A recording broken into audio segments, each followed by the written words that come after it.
Macejka, macejka, zahra mi na cenko, na tú cenku strunu, hej,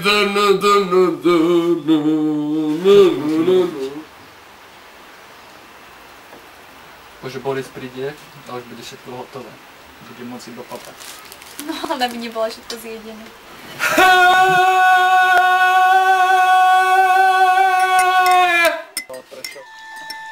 Je na tom dobré, že to je pri kúpalisku a že to je hneď pri potôčiku, je to veľká záhrada a je pekné počasie. Môžeme povedať, že je na tom zlé. Latrína. Lebo ja sa tam ráno naprdela. Aj tam sme... Tam nevnaprdela. Čakám iba na teba. Tam sedím ja. Sadni sem. Ešte nereaguje ešte ráno, kebyže je večer, tak by mal nejakú pripomienku. Už si bol na latríne? Nepôjdem. Nepôjdem. Počkáme na kúpalisko potom. Prečo nepôjdeš na latrínu? Už sa vyserem do bazéna. Máňa, ty si už bola dnes na latríne? Po premáhaní 4-hodinovom som bola. Však si necítil, keď si šiel okolo. A ty si, Pálo, nebola ešte na latríne? Nie, nie.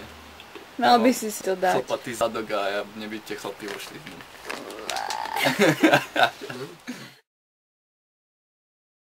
Židia, tak to boli múdri ľudia, to boli lekári, to boli obchodníci, to boli akože vychcaní. To boli Židia, oni boli takí istí, jak ty, len nebol kresťan alebo Žid. Vtedy tí Slováci vraždili tých ľudí, vysťahovali a tak. Ja myslím, že človek nemadali predtým. Ale to bola iná doba ako v 14. storočí. Aká iná doba? To je jasné, ale ja hovorím o štatistiku, áno. Keby si zobral 10 000 ľudí a 10 000 ľudí a dáš týmto, že budú piť 20 vína denne a týmto nebudú piť a budú žiť rovnakým spôsobom života, tak tí, čo budú piť, majú väčšiu pravdepodobnosť, tak z nich sa 7 000, z tých 10 000 sa dožije, že je 85 a z týchto sa dožije 70 na 80. Ale pijem iba víno, ale víno to je, chápeš, ovocná šťala. Ale je to možné, že by si dal zaklasifikovať už ako alkoholik. Ale nie, vážne to si. No. Tam by som sa musel dať liečiť alebo niečo takého. Nie každá závislosť sa musí liečiť. Vidíš, nie každá závislosť sa musí dať liečiť.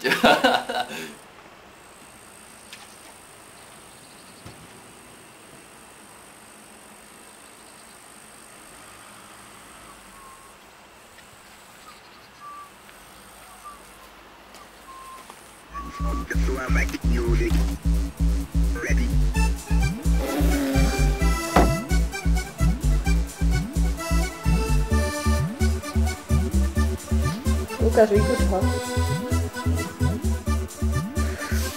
Nič malo zo všetko.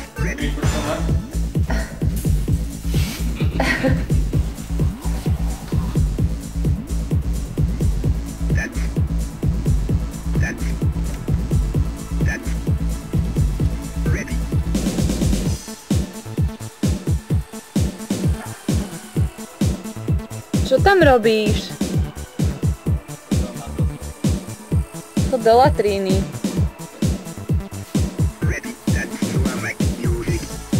do latríny.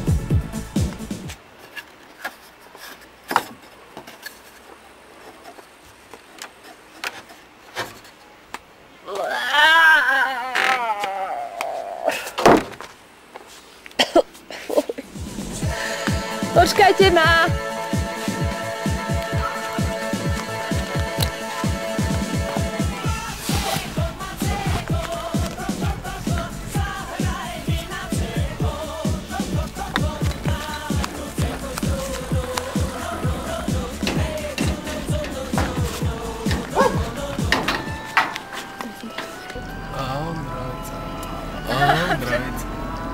Hej, chlapci, krajčianke, voda im siahala až po kolena.